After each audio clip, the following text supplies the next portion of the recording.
സ്ത്രീ ശക്തിയാണ്, സ്ത്രീ അബലയല്ല. ഞാൻ എന്റെ കാഴ്ചപ്പാടിനോട് ആർക്കെങ്കിലും ഒരു എതിർപ്പോ വിദ്വേഷമോ തോന്നുന്നുണ്ടെങ്കിൽ അതിനെന്നോട് സദയം ക്ഷമിക്കുക.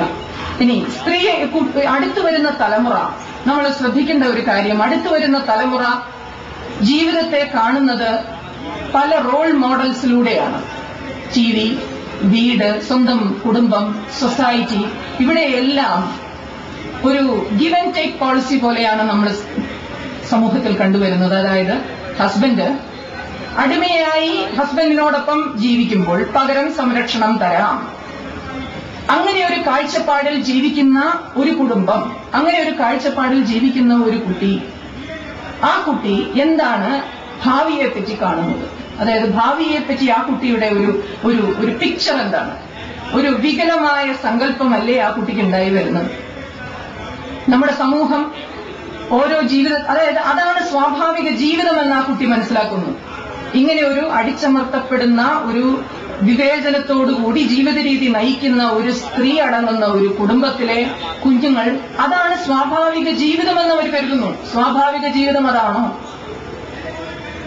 ആ ജീവിതം സ്വാഭാവിക ജീവിതം അതല്ല എന്ന് മനസ്സിലാക്കി കൊടുക്കുവാൻ റോൾ മോഡൽസ് ആയിട്ട് നമുക്ക് ആരാണുള്ളത്? നമ്മുടെ മാധ്യമങ്ങളിൽ വളരെ വളരെ വളരെ വളരെ വിഷമം തോന്നുന്നതും വളരെ ഒരു അവജ്ഞ തോന്നുന്നതുമായ പരസ്യങ്ങള്, സ്ത്രീകളെ എക്സിബിറ്റ് ചെയ്തുകൊണ്ടുള്ള പരസ്യങ്ങള്, സ്ത്രീകൾക്ക് എപ്പോഴും ഒരു കരയുന്ന ഒരു മുഖം മാത്രമായി പ്രതിഫലിപ്പിക്കുന്ന ഒരു മീഡിയ ടി വിയിലൂടെ ഉണ്ടാക്കി കൊടുക്കുന്നു. ഇങ്ങനെയെല്ലാം വളർന്നുവരുന്ന സമൂഹം, ഇങ്ങനെയെല്ലാം വളർന്നുവരുന്ന കുഞ്ഞുങ്ങൾ, ഇന്നത്തെ തലമുറ ഒന്നും ശരിയല്ല എന്ന് നമ്മൾ പറയുമ്പോൾ നമുക്കത് പറയാനുള്ള അധികാരമുണ്ടോ, അവകാശമുണ്ടോ? നമ്മൾ അവർക്ക് മോഡൽസ് ആയിട്ട് കാണിച്ചു കൊടുക്കുന്നത് എന്താണ്?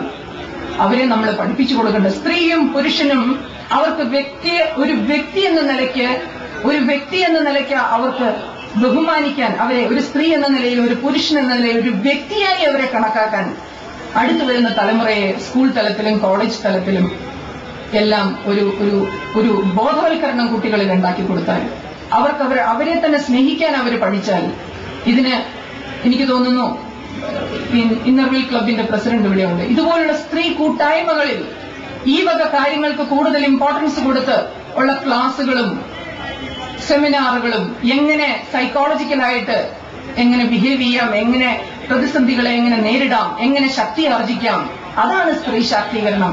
എങ്ങനെ ശക്തി ആർജിച്ച് ഒരു നല്ല കുടുംബിനിയായി, ഒരു നല്ല വ്യക്തിയായി ഒരു സമൂഹത്തിൽ ജീവിക്കാം. അതിന് സാമൂഹ്യ പ്രതിബദ്ധതയുള്ള സ്ത്രീകൾ മുമ്പോട്ട് വന്ന് അതിനൊരു കൂട്ടായ്മയുണ്ടാക്കി, ആ കൂട്ടായ്മയിൽ അനുഭവങ്ങൾ പങ്കുവച്ചും അനുഭവങ്ങൾ പങ്കുവയ്ക്കാൻ പറ്റുന്ന ആളുകളെ ഉൾപ്പെടുത്തിക്കൊണ്ടും മുമ്പോട്ട് പോയാൽ, ഇതുമായിട്ടൊന്നും ഒരു ബന്ധമില്ലാതെ കിണറ്റിലെ തവളയെ പോലെ ജീവിക്കുന്ന ഏതെങ്കിലുമെല്ലാം സ്ത്രീകളുണ്ടെങ്കിൽ അവർക്ക് അതിൽ നിന്നൊരു എൻലൈറ്റൻമെന്റ് ഉണ്ടാവാൻ, ഇതുപോലെ ഒരു കൂട്ടായ്മയ്ക്ക് കൂടുതൽ ഇമ്പോർട്ടൻസ് കൊടുത്ത് മുമ്പോട്ട് കൊണ്ടുപോവാൻ ഈ സാമൂഹ്യ സേവനവുമായി ബന്ധപ്പെട്ട് ജീവിക്കുന്ന അല്ലെങ്കിൽ മുമ്പോട്ട് ജീവിതം നയിക്കുന്നവർക്ക് ധാരാളം അവസരങ്ങളുണ്ട്. അതുപോലെ തന്നെ ഈ മനഃശക്തിയുടെ കാര്യം നമ്മൾ പറഞ്ഞതുപോലെ തന്നെ അടുത്തത് ഒരു സ്ത്രീക്ക് വേണ്ടത് എനിക്ക് തോന്നുന്നു ഒരു ആത്മവിശ്വാസമാണ്.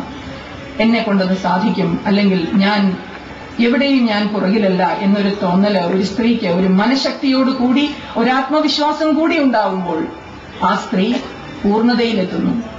ആ ശാക്തീകരണം കുടുംബത്തിൽ നിന്നാണ് വേണ്ടത്. കുടുംബത്തിൽ നിന്ന് വേണമെങ്കിൽ വളരെ ചെറിയ പ്രായം മുതലേ, സ്കൂൾ ഗോയിങ് പ്രായം മുതലേ അത് കുട്ടികൾക്ക് പകർന്നു കൊടുക്കുവാൻ ഏറ്റവും നല്ല ഒരു മാധ്യമം അമ്മയാണ്. അമ്മ എന്താണോ അതായിരിക്കും മകള് ഒരു പരിധിവരെ. നമ്മൾ സ്ത്രീകളെ ഉദ്ദേശിച്ച് പറയുന്ന ഈ കാര്യങ്ങൾ അമ്മമാർ കൂടുതൽ ഇമ്പോർട്ടൻസ് നൽകി, കൂടുതൽ ഊന്നൽ നൽകി പലതും അവരുടെ പെരുമാറ്റത്തിലും അവരുടെ സ്വഭാവത്തിലും അവരുടെ എല്ലാ കാര്യങ്ങളിലും അത് പ്രതിഫലിപ്പിച്ച് കാണിച്ചാൽ, ഒരു വീട്ടമ്മയാണെങ്കിൽ ഇവിടെ നാൻസി മാഡം പറഞ്ഞ പോലെ അവർക്ക് അവരുടേതായ വ്യക്തിത്വമുണ്ട്, അവർക്ക് അവരുടേതായ കഴിവുകളുണ്ട്.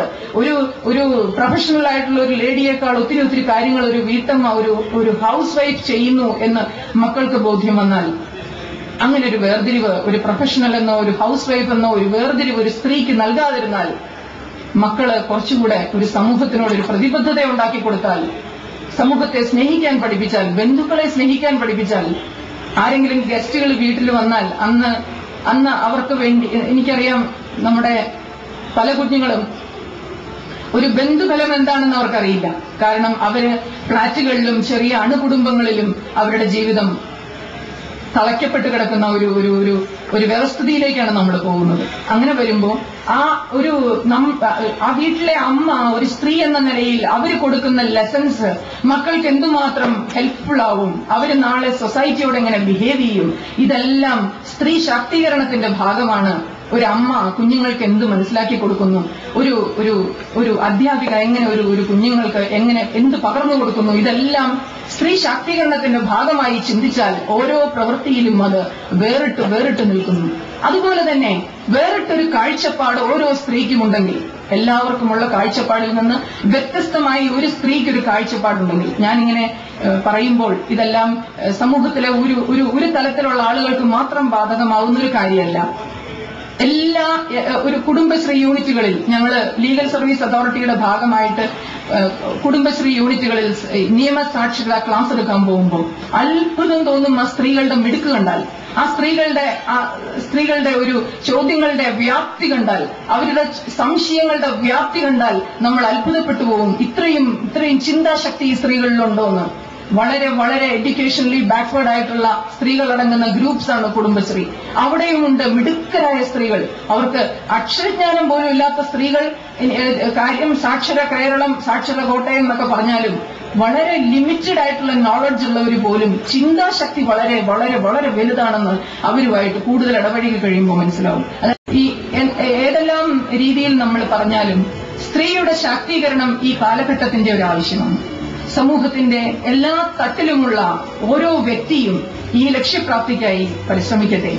ഒറ്റപ്പെട്ട തുരുത്തുകളിൽ നിന്ന്, അവരവരുടെ ഷെല്ലിൽ നിന്ന് അതെല്ലാം വിട്ട് കൂട്ടായ്മയിലേക്ക് അവർ വരട്ടെ. അങ്ങനെ കരുത്താർജിച്ച സ്ത്രീകളുടെ ഒരുമയുടെ സ്വരം, അവരുടെ ഒരേ ശബ്ദം രാജ്യത്തിന്റെ വികസനത്തിന്റെ താളമായി മാറട്ടെ. സുശക്തമായ സ്ത്രീയുടെ, ശക്തയായ ഒരു സ്ത്രീയുടെ കുടുംബത്തിന്റെ, സമൂഹത്തിന്റെ, രാജ്യത്തിന്റെ ഭാവി സുശോഭനമാക്കട്ടെ. ഓർക്കുക, ശക്തിയായ സ്ത്രീ എപ്പോഴും ഉള്ളിടറാതെ ശക്തമായി സമൂഹത്തെ നേരിടുമ്പോൾ അത്തരം സമൂഹത്തിലെ സംതൃപ്തിയുള്ള മനുഷ്യരുണ്ടാവുള്ളൂ, സംതൃപ്തമായുള്ള കുടുംബം ഉണ്ടാവുള്ളൂ. സംതൃപ്തിയുള്ള കുടുംബങ്ങളെ നല്ല ഒരു സമൂഹത്തെ സൃഷ്ടിക്കാൻ സാധിക്കുകയുള്ളൂ. ഇതുപോലുള്ള വേദികളിൽ സെമിനാറുകൾ സംഘടിപ്പിച്ചും ആളുകളിൽ ഒരു ബോധനമുണ്ടാക്കിയും ആളുകളുടെ ഇടയിലേക്ക്, സ്ത്രീകളുടെ ഇടയിലേക്ക്, എല്ലാ തലത്തിലുമുള്ള സ്ത്രീകളുടെ ഇടയിലേക്ക്, അതിന് പ്രൊഫഷണൽസ് എന്നോ അതിന് ഒരു വീട്ടമ്മയെന്നോ ഒരു സർക്കാർ ഉദ്യോഗസ്ഥയെന്നോ ഒന്നും ഉള്ള വേർതിരിവില്ലാതെ സ്ത്രീകളുടെ ഇടയിലേക്ക് ഇറങ്ങിച്ചെന്ന് സാമൂഹ്യ പ്രതിബദ്ധതയുള്ള സ്ത്രീകൾ എന്താണ് സ്ത്രീ ശക്തി എന്ന് വ്യക്തമായി മനസ്സിലാക്കി കൊടുക്കട്ടെ. അവിടെ ഒരു വേർതിരിവില്ല, അവിടെ ഒരു സംവരണത്തിന്റെ ആവശ്യമില്ല. നമുക്ക് എന്തിന് സംവരണം? സ്ത്രീ ശക്തയാണ്.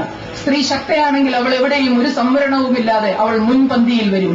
അങ്ങനെ മുൻപന്തിയിൽ വന്ന ഒരു സ്ത്രീകളുടെ നിരയാണ് നമ്മുടെ മുമ്പിൽ ഇവിടെ സൈഡിലിരിക്കുന്നത്. അങ്ങനെ മുൻപന്തിയിൽ വന്ന സ്ത്രീകൾ ഇവരാരും തന്നെ ഒരു സംവരണവും കൊണ്ടല്ല അവർ ആ നിലയിലെത്തിയത്. അവരവരുടെ കഴിവുകൊണ്ട്, ഏതെല്ലാമോ കഴിവുകൾ കൊണ്ട്, ആ കഴിവുകളുള്ള ഓരോ സ്ത്രീയും അവൾക്ക് അങ്ങനെ ഒരു സാഹചര്യം കുടുംബത്തിൽ ഉണ്ടാക്കിയെടുത്താൽ, കുടുംബത്തിൽ ഒരു നിശബ്ദയായ ഭരണാധികാരിയായി ജീവിച്ചാൽ, അവൾ എവിടെയും ഒരു സംവരണവുമില്ലാതെ, ഒരു സ്ത്രീവാദികളുടെ ഒരു സംരക്ഷണവുമില്ലാതെ അവൾ മുൻപന്തിയിൽ വരും. അവൾക്ക് സ്ത്രീ ശാക്തീകരണത്തിന്, സ്ത്രീ ശക്തി നേടാൻ ഏറെ വേണ്ടത്, ഞാൻ വീണ്ടും ഒന്നുകൂടി ഊന്നൽ നൽകി പറയട്ടെ, മനഃശക്തി, ഇച്ഛാശക്തി, ആത്മബലം, ആത്മസംയമനം, ഇതെല്ലാം കൊണ്ട് ഒരു സ്ത്രീ ശക്തി നേടുന്നു.